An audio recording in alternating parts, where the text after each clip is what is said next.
we're going to be looking at how to solve optimization problems graphically and algebraically.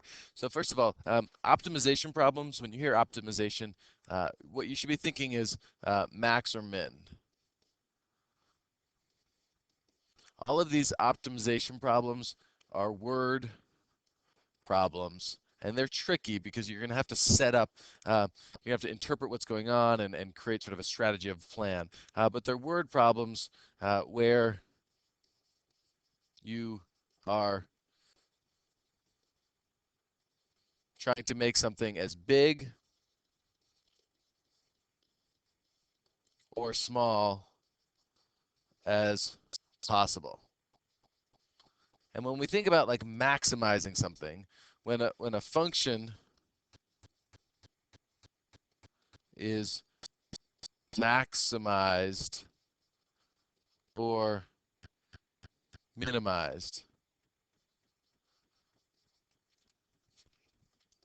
what must be true? We'll think about what we know about calculus. If a function is maximized or minimized, we know that the derivative of that function must equal 0. So that's going to be our strategy for finding these optimizations. So here's an example. Now in this video, there's going to be a bunch of example problems, and my encouragement is to try to do these as much as you can on your own. The first one, just follow along and sort of look at the strategy. But as we get into subsequent problems, it would be a good idea, and it would benefit you as a mathematician to pause the video, try to do it on your own, and then watch the video and see how well you could do. So it says an open box with a rectangular base is to be constructed from a rectangular piece of cardboard 16 inches wide by 21 inches long by cutting congruent squares for each corner and then bending up the sides. Find the size of the corner square that will produce an open-ended box with the largest possible volume. So optimization problems is we're looking for the largest possible volume. We're maximizing the volume. So first of all, we need to figure out, the first thing that we need to do is get a picture of what's going on. So we've got this box, and we know that it's 21 by 16. And we're going to cut these little squares out. We're going to cut there and there, cut here and here, and that's going to allow us to fold the paper up. So we can fold the paper up, and it's going to look like this little box here where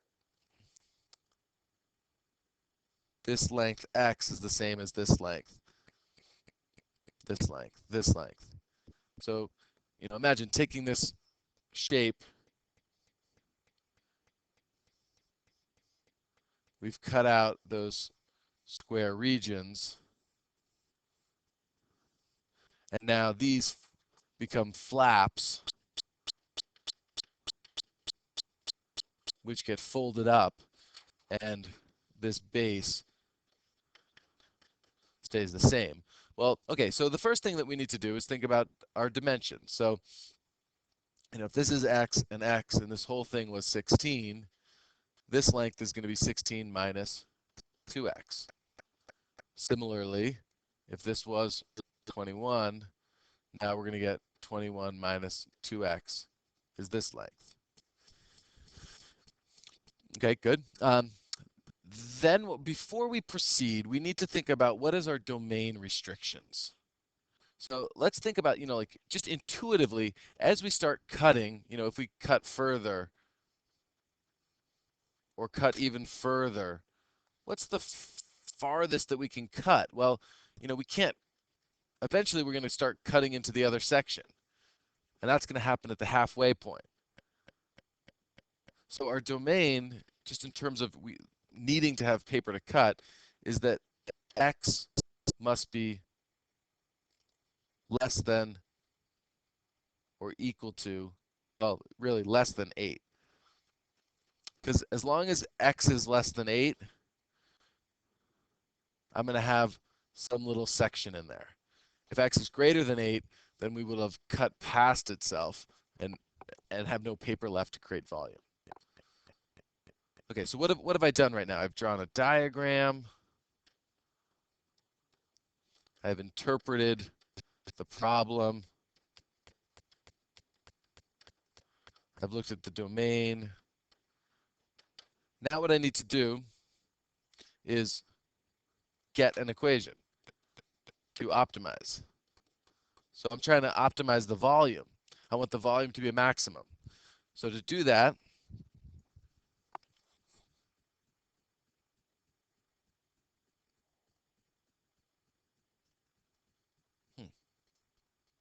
well, I might need to go to another page. Let's see.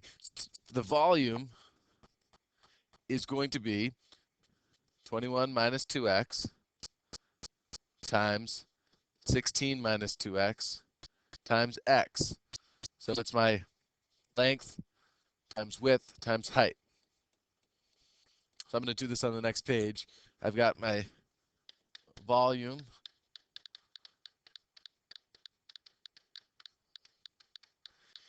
And what I need to do is optimize this. Well,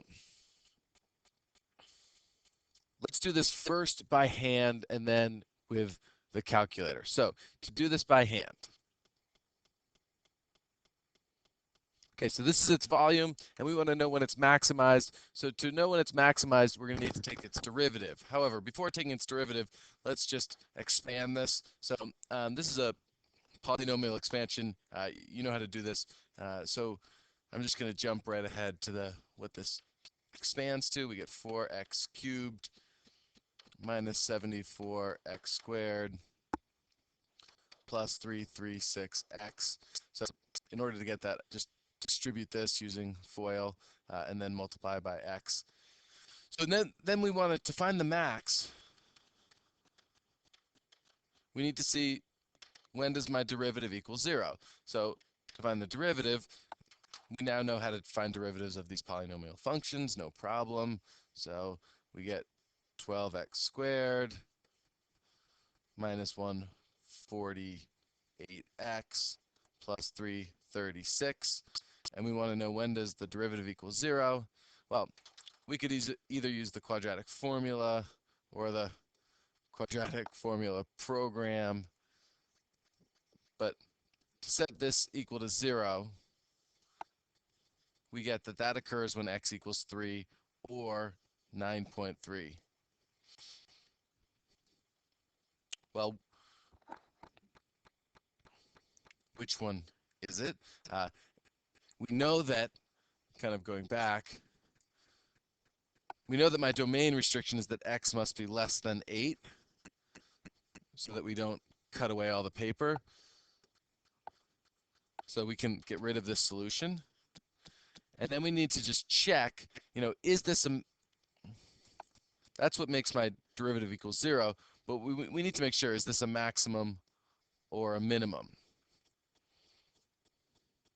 So creating a quick derivative chart, we have x and my derivative, and we have x equals 3 and x less than 3 and x greater than 3. We know that at 3 it's 0. For x, so let's just choose a value of x greater than 3. Getting to my calculator.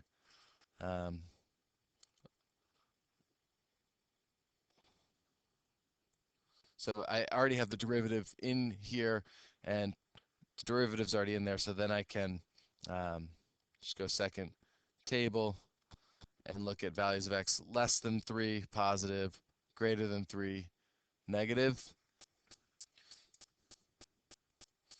So we know that we are positive, negative, and that implies that my function is a max. So therefore,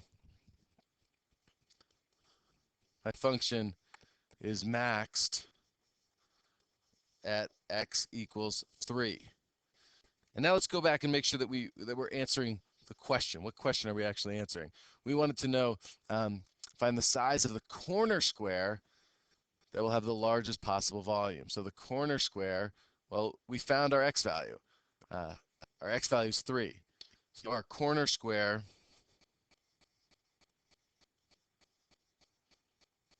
is going to be a 3 by 3 square, which has an area equal to 9. That's going to be the area of my corner square. So this is the area of the corner square, which maxes the volume.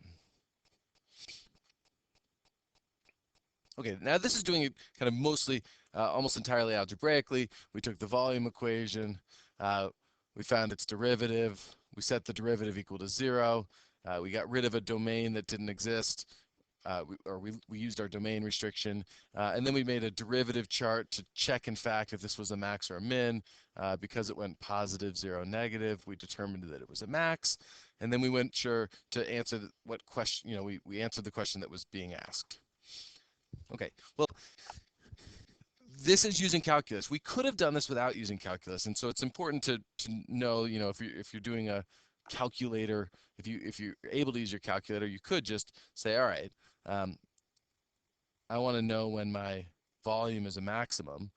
So you could put in your volume equation.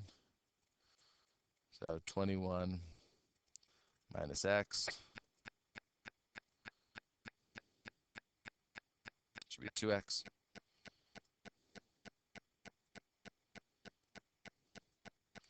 And 16 minus 2x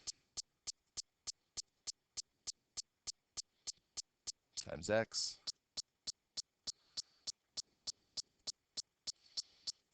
And let's just make sure our window looks good. I'm going from x equals 0, because that's as small as x can be, to 10, and I'm looking up to 500. I'm just choosing that because the volume's going to be pretty big. So graph it. There's my equation, and remember, this is the volume equation, and we want to know what maximizes the volume. That's the maximum value. So we go second calc, max,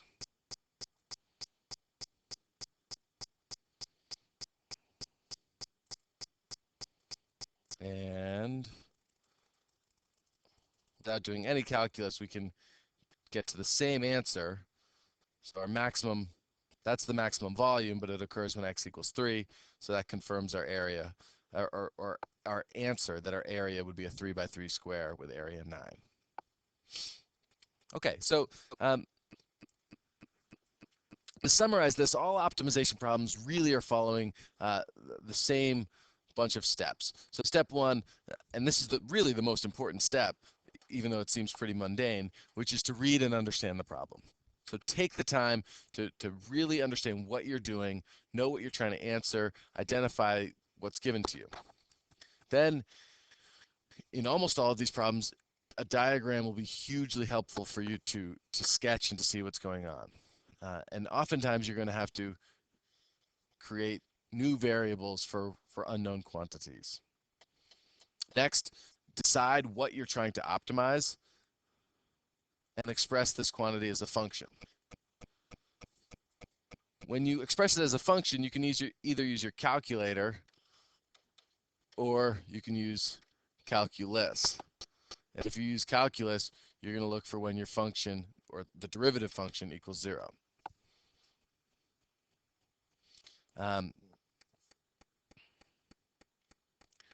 Okay, always you need to get down to just one variable, and sometimes that'll take a little bit of algebra.